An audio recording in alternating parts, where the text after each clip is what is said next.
ನೋಡಿ, ಇಲ್ಲೊಂದು ವಿಚಿತ್ರ ಕಥೆ ಇದೆ. ಕಷ್ಟಪಟ್ಟು ಬಿಸಿಲಲ್ಲಿ ಬೆವರು ಸುರಿಸಿ ಗಿಡ ನೆಟ್ಟವರು ಪಬ್ಲಿಕ್ ಟಿವಿಯ ಪಬ್ಲಿಕ್ ಹೀರೋ, ಪರಿಸರ ಪ್ರೇಮಿ ವೆಂಕಟೇಶ್ ಅಂತ. ಅವರು ನೆಟ್ಟ ಸಸಿಗಳನ್ನೇ ನರೇಗಾ ಯೋಜನೆಯಡಿ ಅಧಿಕಾರಿಗಳು ಈಗ ಬಂಡವಾಳ ಮಾಡಿಕೊಂಡಿದ್ದಾರೆ. ನರೇಗಾದಡಿ ಅಕ್ರಮ ನಡಿಬಾರ್ದು ಅಂತ ಹಲವಾರು ಕಟ್ಟುಪಾಡುಗಳನ್ನು ಈಗಾಗಲೇ ರೂಪಿಸಲಾಗಿದೆ. ಆದರೆ ಇದರ ನಡುವೆನೂ ಕೂಡ ಅಕ್ರಮ ನಡೀತಾ ಇದೆ. ಯಾರೋ ಮರ ನೆಟ್ಟಿದ್ದಾರೆ, ಯಾರೋ ದುಡ್ಡು ಪಡ್ಕೋತಾ ಇದ್ದಾರೆ. ಎಲ್ಲಿ ನಡೆದಿರ್ತಕ್ಕಂಥ ಘಟನೆ ಇದು ಅಂತ ನೋಡೋಣ ಬನ್ನಿ. ಪಬ್ಲಿಕ್ ಹೀರೋ ನೆಟ್ಟ ಗಿಡಗಳಿಗೆ 1.87 ಲಕ್ಷ ಬಿಲ್. ಗಿಡ ನೆಡದೆ ಬಿಲ್ ಮಾಡಿಕೊಂಡ ಅಧಿಕಾರಿಗಳು.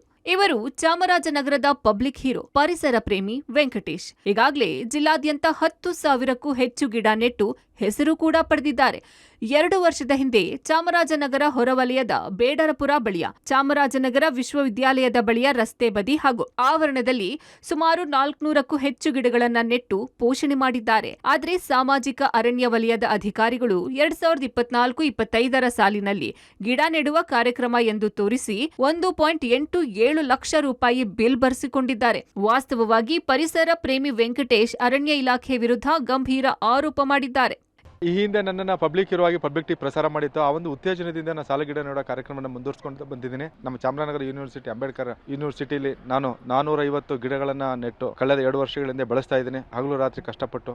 ಈ ಸಂದರ್ಭದಲ್ಲಿ ಈ ಯೂನಿವರ್ಸಿಟಿ ಕ್ಯಾಂಪಸ್ಸಲ್ಲಿ ಸಾಮಾಜಿಕ ಅರಣ್ಯ ಇಲಾಖೆಯವರು 1,87,000 ಅಮೌಂಟ್ ಹಾಕಿ 187 ಗಿಡ ನೆಟ್ಟಿದ್ದೀವಿ ಅಂತ ಬೋರ್ಡ್ ಹಾಕಿದ್ದಾರೆ. ಇದನ್ನು ನೋಡಿ ಸ್ವಲ್ಪ ಮನಸ್ಸಿಗೆ ಬಹಳ ನೋವಾಯ್ತು. ಯಾಕಂದ್ರೆ ಗಿಡ ನೆಡ್ತಾ ಇರೋರು ನಾವು, ಬೆಳೆಸ್ತಾ ಇರೋರು ನಾವು. ಈ ಮಧ್ಯೆ ಇವ್ರು ಹೆಂಗೆ ಬೋರ್ಡ್ ಹಾಕಿದ್ರು ನನಗಂತೂ ಅರ್ಥ ಆಗ್ತಾ ಇಲ್ಲ. ಇದು ನೋಡಿ ನಂಗೆ ಸ್ವಲ್ಪ ಬಹಳ ಮನಸ್ಸಿಗೆ ತುಂಬಾ ನೋವಾಯ್ತು. ಇಲ್ಲಿ ನಾನು ನೆಟ್ಟಿರೋ ಗಿಡಗಳನ್ನು ನಾನು ಪ್ರೂವ್ ಮಾಡ್ತೀನಿ, ಅವ್ರು ಏನೋ ನೆಟ್ಟಿದ್ರೆ ಪ್ರೂವ್ ಮಾಡಲಿ, ಅವ್ರ ಗಿಡ ಯಾವುದಿದೆ ಅಂತ ಪ್ರೂವ್ ಮಾಡಲಿ ಅಂತ. ಇನ್ನು ಅಧಿಕಾರಿಗಳು ಮನರೇಗಾ ಯೋಜನೆ ಅಡಿ ಗಿಡಗಳನ್ನ ನೆಟ್ಟಿದ್ದೀವಿ ಅಂತಿದ್ದಾರೆ. ಆ ಯೋಜನೆಯ ನಾಮಫಲಕದಲ್ಲಿ ಎಷ್ಟು ಗುಂಡಿ ತೆಗೆಯಲಾಗಿದೆ, ಎಷ್ಟು ಗಿಡಗಳನ್ನ ನೆಡಲಾಗಿದೆ, ಎಷ್ಟು ಕಾರ್ಮಿಕರನ್ನ ಬಳಸಲಾಗಿದೆ ಅನ್ನೋದರ ವಿವರಗಳನ್ನ ಎಲ್ಲೂ ಬರ್ದಿಲ್ಲ.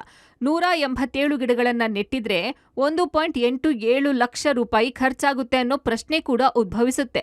ಇನ್ನು ಅಧಿಕಾರಿಗಳನ್ನ ಈ ಬಗ್ಗೆ ಪ್ರಶ್ನಿಸಿದ್ರೆ, ಗಿಡ ನೆಡೋಕೆ ಅಧಿಕಾರಿಗಳಿಗೆ ಸೂಚಿಸಲಾಗಿತ್ತು, ಅದರಂತೆ 180 ಗಿಡ ನೆಟ್ಟಿದ್ದಾರೆ ಅಂತ ತಿಳಿಸಿದ್ದಾರೆ. ಈ ಬಗ್ಗೆ ತನಿಖೆ ನಡೆಸೋಕೆ ಸೂಚಿಸಿದ್ದೇವೆ, ನಂತರ ತಪ್ಪಾಗಿದ್ರೆ ಅವರ ವಿರುದ್ಧ ಕ್ರಮ ಕೈಗೊಳ್ತೀವಿ ಹಾಗೂ ಸರ್ಕಾರಕ್ಕೆ ವರದಿ ಸಲ್ಲಿಕೆ ಮಾಡ್ತೀವಿ ಅಂತ ಅರಣ್ಯಾಧಿಕಾರಿಗಳು ತಿಳಿಸಿದ್ದಾರೆ.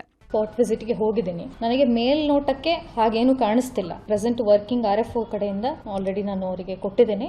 ಅವ್ರ ಕಡೆಯಿಂದ ವರದಿ ಬಂದ ತಕ್ಷಣ ಅದು ಏನಾಗಿದೆ ಸತ್ಯಾಸತ್ಯತೆ ನಾನು ನಿಮಗೆ ತಿಳಿಸ್ಕೊಡ್ತೇನೆ. ಅಲ್ಲಿ ಖರ್ಚಾಗಿದೆ ಅಂತ ಹೇಳಿಲ್ಲ, ಅಂದಾಜು ಮೊತ್ತ ಅಂತ ಹಾಕಿದ್ದಾರೆ. ಅದರಲ್ಲಿ ಖರ್ಚಾಗಿರೋದು ಎಷ್ಟು ಏನು ಅಂತ ಹೇಳಿಬಿಟ್ಟು ನಾವು ಡೀಟೇಲ್ಸ್ ಕೇಳಿದ್ದೀವಲ್ಲ, ವರದಿನಲ್ಲಿ ಬರ್ತದೆ. ಅದರಲ್ಲಿ ಅಷ್ಟು ಖರ್ಚಾಗಿರ್ಲಿಕ್ಕಿಲ್ಲ. ಯಾಕಂದ್ರೆ ಅಲ್ಲಿ ಪ್ಲಾಂಟಿಂಗ್ ಏನು ಖರ್ಚಾಗಿರುತ್ತೆ ಅದು ಡೀಟೇಲ್ಸ್ ಕೊಡ್ತಾರೆ. ಅವರು ನನಗೆ ಮಾಹಿತಿ ತಿಳಿಸಿರೋ ಪ್ರಕಾರ 180 ಗಿಡ ಪ್ಲಾಂಟಿಂಗ್ ಆಗಿದೆ.